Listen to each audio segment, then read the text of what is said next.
Hey there, are you interested in visual art? Interested in communication industries? Want to learn to code and develop your own application or service? Well, this is for you. Welcome to the Faculty of Visual Art and Communication UNICEL. Here in our faculty, we offer various programs for UNICEL students. For those who are interested in visual arts, Diploma in Digital Graphic Designs and Diploma in Photography Technology are made for you.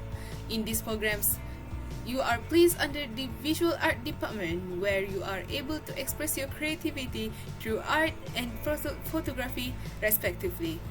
If you are interested in the massive industry of communication, Diploma in Communication and Diploma in Library Management under the Department of Communication might be your choice to learn more about it. For technology nerds, Department of Computing has a reserved place for you in these programs. Diploma in Information Technology, Diploma in Computer Science, and Diploma in Multimedia Industry. There are more programs available for you here in our faculty. Today I will be talking about recent flash flood in Malaysia. On 19 December 2021, a tropical depression made landfall on the eastern coast of the Peninsula Malaysia, bringing torrential downpour throughout the peninsula for 3 days. The resulting flood affected 8 states across the country, which have left at least 44 people dead and 2 missing. During its fatalist extent, it caused the concurrent displacement of more than 71,000 residents and has affected over 1,025,000 people overall.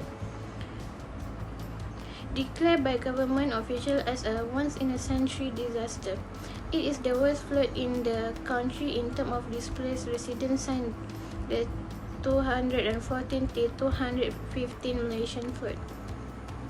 It has also been historically compared with the 1971 Kuala Lumpur flood. It is the deadliest tropical cyclone-related disaster to hit Malaysia since Tropical Storm Greg of 1996. The Malaysian government has suffered criticism over its delayed response and apathy toward the disaster, and the location affected is Selangor, Kelang, Petaling and Hulu Langat District, Kuala Lumpur, Pahang and Perak, Negeri Sembilan, Melaka, Kelantan, Terengganu and Sabah. Did you know COVID-19 caused over 5,970,000 deaths worldwide? Thousands of people die every day from an invisible illness. The global economy is in deep recession, and the government are asking citizens to make sacrifice for the greater good. A wide range of enterprises has been affected by the COVID-19 epidemic. From 2020 until 2022, war is still happening against this deadly virus. A national emergency has been declared in most countries all over the world. The USA current President Joe Biden has announced the lockdown measures in a televised address to keep the country safe. After visiting the virus-affected city of Wuhan in March, Chinese President Xi Jinping declared that China won the people's fight against the coronavirus. As the virus spread over the world, other international leaders followed suit, using war imagery to illustrate the healthcare crisis. In a televised speech outlining the lockdown measures that would have kept the country at home for more than 2 months, President Emmanuel Macron warned the French people, "We at war." Unscrupulous leaders may use the pandemic to further their goals in ways that increase internal or international issues, such as cracking down on domestic dissent or escalating hostilities with rival states, in the hope of getting away with it while the rest of the world is occupied. The epidemic went down in history as the world's deadliest in this century. Over time, the tenacious frontline solved the COVID-19 cases. COVID-19 patients are given priority at the hospital for a thorough assessment. The government then issued an order to keep a physical distance. Everyone is encouraged to get vaccinated to prevent COVID-19 infection from spreading. There are still some self-centered people who believe that the pandemic does not exist, and this kind of people should be given action by the government. Do you feel like nothing is going your way, or your feelings and thoughts felt unheard by those around you? UDCEL offers counseling services for students to seek help and advice for these matters.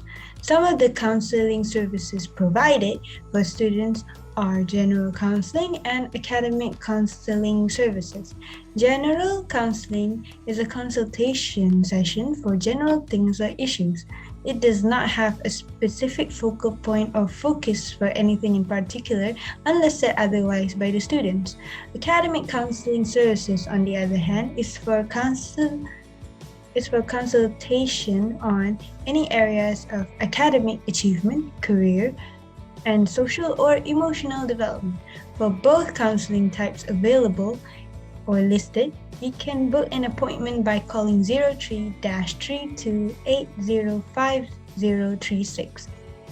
And you can arrange these sessions based on any vacant sessions. These services are accessible to students who might not be able to afford counseling or therapy sessions at the hospital or specialized clinics that offer these kinds of services. Did you know 1 in 7 teenagers are affected by depression and mental illness? Adolescence is a pivotal phase where it gives an adolescent space for their social and emotional habits to develop. This phase is very indispensable for their mental well-being. Adolescents, especially those with mental health conditions, are extremely vulnerable to social exclusion, discrimination, educational difficulties, risk-taking behaviors, physical ill health, human rights violations, and society stigma, which will affect their readiness to seek help. There are a lot of causes that will affect one's mental health. The more causes adolescents are exposed to, the more it will impact their mental health. Causes or factors that can lead to stress during adolescence include exposure to adversity, pressure to conform with peers, exploration of identity, poor living conditions, and lack of access to quality support and services. Let's support our awareness campaign on depression and mental health among teenagers from 6 until 12th of March 2022. Visit us on www.hcpunicel.org for more information. See ya! Come and join our program this year to build cooperation, sharpen your leadership skill, and raise each other morale in our special team building. This year, 2022 Special Team Building Program is sponsored by Selangor State Government. The date shall be from 13th of April until 17th of April. The venue will be held at Kuala Selangor Nature Park. A lot of activities will be held there. This activity will encourage new students to put bonds together and preserve morality among the attendees. Students should show discipline throughout the program and be respectful of one another. Disrespectful behavior will not be tolerated. Every student is requested to be respectful of the surroundings as there is a mangrove nature reserve protected by the state government. The requirement for this activity is all applicants must have a health slip, a valid health slip, identity card, suitable clothes for outdoor activities for the period of 5 days, torchlight, medical ointments, and bug repellent for emergency purpose. Also, phone is allowed, but not any other electronics that related to entertainment. If you wish to join, please contact 010-675-2310.